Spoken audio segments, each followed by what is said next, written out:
Judo is very much about balance, control, gracefulness, and landing these crazy throws. I ended up making it to collegiate nationals for judo. I posted my right dominant arm. I did completely rupture my tricep ligament and tear a chunk of my bone out. I'm taking full-time engineering classes. I'm in a lot of pain.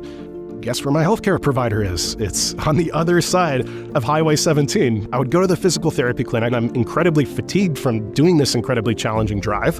I'm like, there has to be a better way.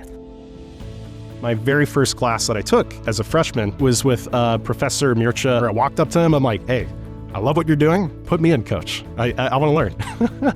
He was a very charismatic young undergrad. The guy was very motivated and was creating the material really, really fast. I remember at the time the first virtual reality development kits were coming out. I was just hooked. I was like, how can we think about this therapy approach and how can we gamify it and make it a little bit more fun? We partnered with the Cabrillo College Stroke and Disability Learning Center. And I remember we'd set up these headsets and we had people in their 70s and their 80s insanely competing to catch these shooting stars to just talk smack about everyone else that couldn't meet their scores. And so we saw, from this process, there was a 40% increase in compliance compared to the traditional therapy protocol. I was like, whoa, I found what I want to do.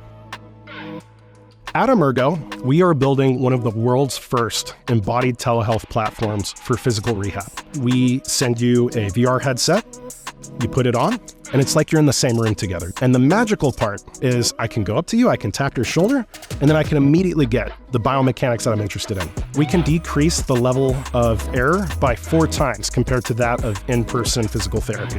What I believe that Aviv and his Emergo team did for this field is in some ways to democratize it. There are 30 million Americans in the United States that live in rural medical deserts. We really just want it to be used by people, help people, bring care to people in situations that maybe they couldn't get it before. This past year at the 2024 Paris Olympics, my little sister took gold as the youngest Olympian in USA wrestling. And right after the day of the competition, she put on the Emergo headset and she met with a physical therapist on the other side of the world. I mean, full circle, just crazy.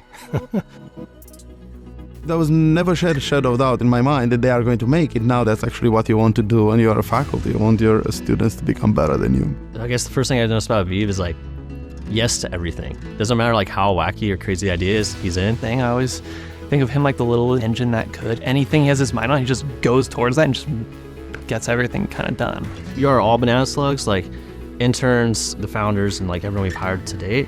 A lot of our culture and our bottoms-up culture was modeled off of our own experiences as students at UC Santa Cruz. I have a chip on my shoulder to make it easy for everyone, to give everyone the best tools with this sort of tech. Leveraging this immersive technology to improve people's lives, that is powerful.